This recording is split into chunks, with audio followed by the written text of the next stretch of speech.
Bonjour tout le monde, bienvenue dans ce nouveau Do It Yourself, ça faisait longtemps. Un Do It Yourself un peu spécial aujourd'hui sur la chaîne DJ Création, avec, vous le voyez derrière moi, je m'écarte, une chaise de bureau. Et oui, c'est magnifique. Et cette chaise de bureau, on va aujourd'hui tenter de la transformer, mais pas en n'importe quoi.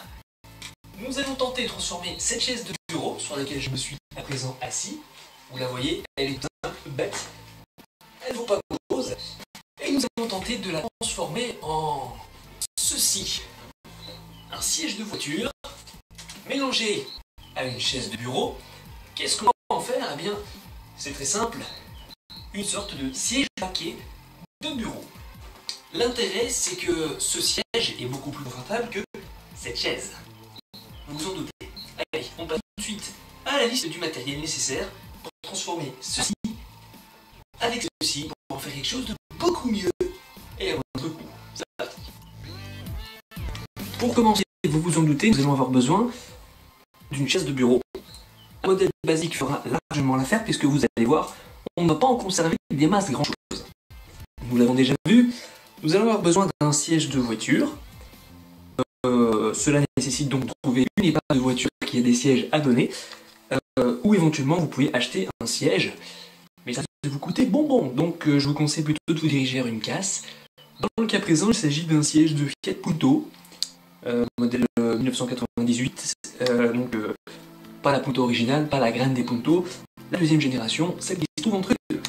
Dans le cas présent, il s'agit d'un siège passager. À quoi est-ce qu'on le reconnaît? Bien simple, si on regarde en dessous, il n'y a pas de réglage de hauteur par V1. Pourquoi ce choix? Parce que c'est plus léger, en effet ce siège est déjà son petit poids. On va également avoir besoin du panneau d'aggloméré qui est derrière nous, enfin plutôt qui est derrière le siège, pour faire une adaptation entre le système qui se trouve sous le siège de bureau et le système qui se trouve sous le siège de voiture. Et on va bien sûr avoir besoin de toute une collection de vis de différents types, donc on va utiliser des vis de différentes tailles, équipées de leur écrou. On va également avoir besoin d'une scie sauteuse, probablement d'une foreuse aussi, parce qu'il va bien falloir faire les trous. Donc voilà, on a besoin de relativement peu de matériel. Ce qui coûte le plus cher, ça reste le siège de voiture, sauf si vous avez une épave sous la main. Ce qui était mon cas, j'ai été aidé. Donc voilà, on va directement attaquer les transformations. Dans un premier temps, pas besoin de démonter la chaise de bureau, il suffit simplement de mesurer la largeur ainsi que la longueur de la plateforme de vis à vis, où on peut directement mesurer le total. Ça nous permettra de faire des perçages sur le panneau d'aggloméré. On va également se tourner vers le siège de voiture et mesurer sur les supports d'origine de nouveau la distance nécessaire, aussi en longueur qu'en largeur. On note tout ça quelque part pour ne pas le perdre. Tant qu'on y est, on peut déjà mesurer également où se trouve le centre du siège. Vous voyez ici, j'ai noté le centre de pivot sur le bas du siège de voiture. Ça nous permettra de centrer au mieux le siège de voiture sur la plateforme de la chaise de bureau. Et une fois qu'on a toutes ces mesures, eh bien, on reporte pour commencer les distances du support du siège de voiture sur le panneau aggloméré. On trace, on mesure deux fois, on ne découpe qu'une fois comme on dit. Et puis, voilà, une fois qu'on a mesuré, vérifié les mesures, vérifié une deuxième fois les mesures, mesurer encore une fois pour être bien sûr, et bien, on fait donc le tracé sur le panneau d'agglo et on va pouvoir le découper à la scie sauteuse ou à la scie à bois à main si vous voulez, mais je vous conseille quand même une scie sauteuse, c'est quand même beaucoup moins fatigant.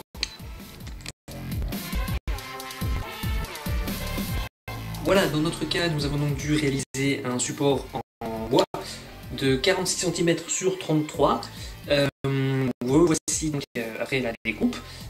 Facilitez-vous la vie, partez d'un élément en bois dont deux côtés qui se succèdent sont déjà à angle droit. Ça facilite, ça ne fait que deux découpes à faire au lieu de 3 ou 4. On va donc maintenant simplement vérifier en le pesant contre que ça couvre bien les 4 supports. Donc on le voit ici, si je le mets contre, les supports ne sont plus visibles, donc ils sont bien recouverts, ils posent bien sur la planche, qui bouge un petit peu, mais c'est pas bien grave. Et nous allons tout simplement maintenant prendre un marqueur ou un bic et nous allons marquer les endroits où nous devons percer. Donc ici, on a tout simplement 3 supports de ce type sur la rampe. Le quatrième, lui, est un petit peu différent, puisque vous le voyez, c'est un support qui d'origine est dans l'autre sens. Mais il y a un trou juste ici que nous allons pouvoir utiliser. Donc simplement, hop, on glisse le marqueur derrière, on le maintient comme ça, on prend la planche, on la met contre. Et tout simplement, eh bien, ici je l'ai déjà fait pour me faciliter la vie. Vous le voyez, ici, j'ai un petit point bleu sur la planche. C'est là qu'on va faire le premier perçage. On va donc sortir la foreuse, la mèche, dans notre cas de 5 mm. Et tout simplement, on va le préplacer là-bas. Ensuite, nous pourrons faire les marquages des 3 autres points, faire les perçages et fixer une première fois sans serrer trop fort pour voir si ça fonctionne.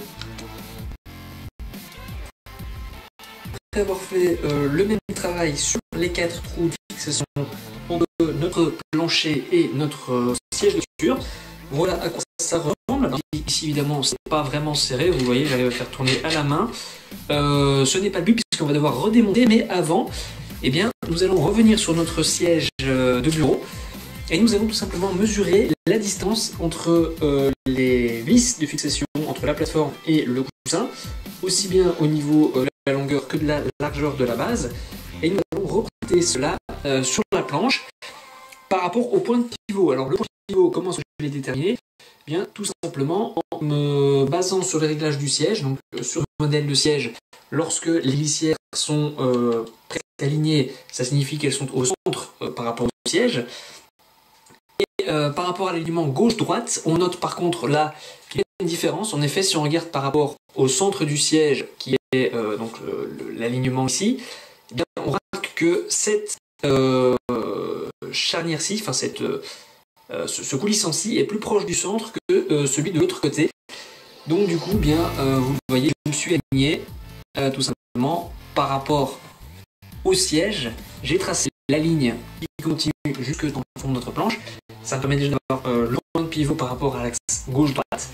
Et pour avoir d'avant en arrière, ou comme le siège penché de haut en bas, eh bien là j'ai pris mes mesures tout simplement sur le siège. Donc je suis allé ici derrière. Je me suis bien évidemment aidé d'une lampe parce qu'on voit rien du tout. J'avais pris mes repères, donc vous le voyez, la croix qui apparaît en blanc, ici éclairée, elle est en marqueur bleu, mais c'est pas grave, où j'ai écrit centre de pivot. Et bien tout simplement, j'ai reporté les distances, tout simplement sur notre panneau. Donc ce qui permet ainsi de connaître mon point de pivot. Maintenant que je connais ça, je vais redémonter la planche, je vais faire les 4 trous ici, donc au niveau du panneau. Je vais en même temps démonter la chaise de bureau. Vous voyez ici j'ai déjà démonté le dossier, donc je n'ai plus qu'un pourret de bureau.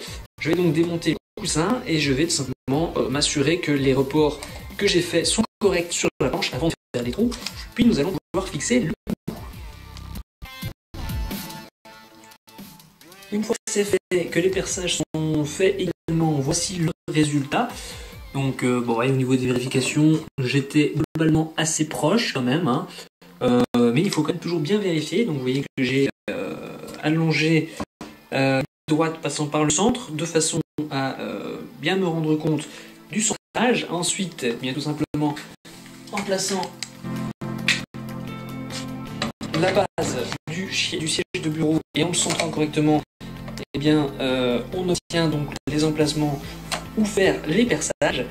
Et maintenant, on n'a plus qu'à fixer cette base et cette planche entre elles, puis ensuite de fixer le tout sur notre siège de voiture. Après avoir tout placé rapidement pour allier tout, après avoir serré l'ensemble, voici ce que vous obtenez. Le siège est donc posé sur sa plateforme et on est donc prêt à l'essayer. Alors avant d'essayer, faites bien attention que le centre de pivot, donc le pied des roulettes, soit le plus possible dans l'alignement de l'endroit où vous allez poser votre derrière.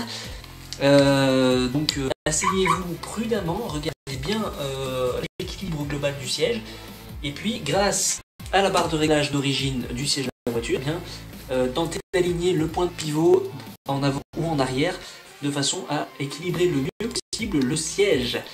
C'est intéressant de le faire tout de suite car on ne sait jamais si vos enfants ou autres s'asseyent sur le siège et qu'il est mal équilibré, ils risquent de se casser la figure.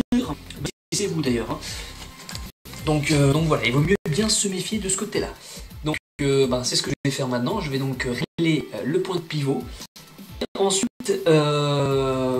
si vous pensez que d'autres personnes pourraient s'en servir, bloquez ce système de façon à ce qu'on ne puisse plus s'en servir et de façon à ce que le siège soit réglé une bonne fois pour toutes. Voilà, j'espère que cette vidéo vous aura plu. C'est la fin de ce Do It Yourself consacré à la transformation d'un siège de bureau et d'un siège de voiture en siège de voiture de bureau. On se retrouve très prochainement avec la suite du programme sur la chaîne Drill Création. D'une part, le Gaming Zone, tous les jours dès 18 h. D'autre part, le Rallycross à Mété qui va arriver dans quelques semaines maintenant, avec la présence de plusieurs grands pilotes, dont Sébastien Loeb, Peter Solberg et François Duval, entre autres, car ils ne sont évidemment pas les seuls. Également le championnat de Belgique de Rallycross qui aura lieu le lundi, juste après le Rallycross championnat du monde. Et puis également la suite du rallye, la suite du modélisme, RC Drift principalement, sur notre chaîne. N'hésitez pas à vous abonner pour ne rien rater. Également, je vous invite, si vous aimez la musique, et je pense que tout le monde aime la musique, je vous invite à faire un tour sur la chaîne de Flo Wallonie, dont vous pourrez trouver le lien dans les chaînes partenaires sur l'accueil de notre chaîne.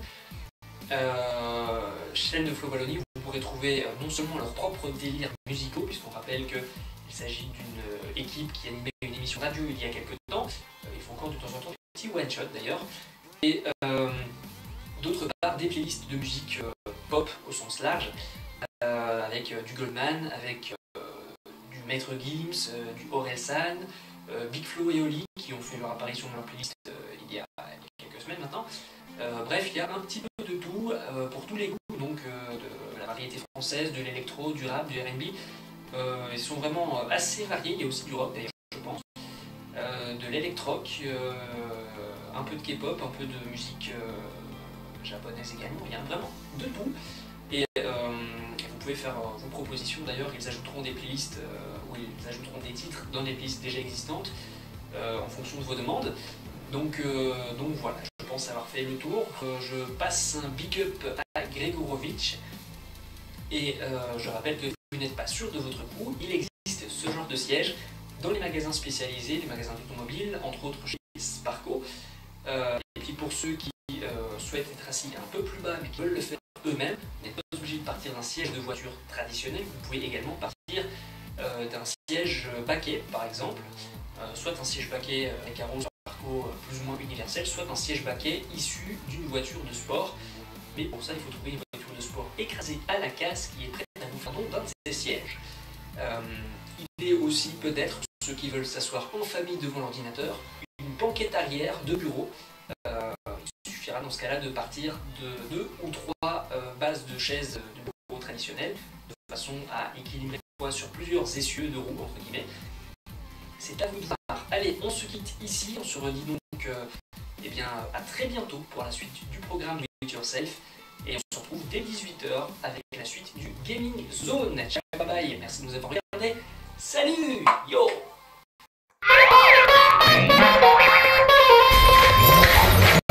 Je t'ai tué. Je suis en recording? Yeah. Voilà, ce Do It Yourself est terminé. Je vous présente, on l'a refait, le téléphone sonne. J'ai un doute sur on va mettre où? Oui, c'est bon. Et ça ressemble encore.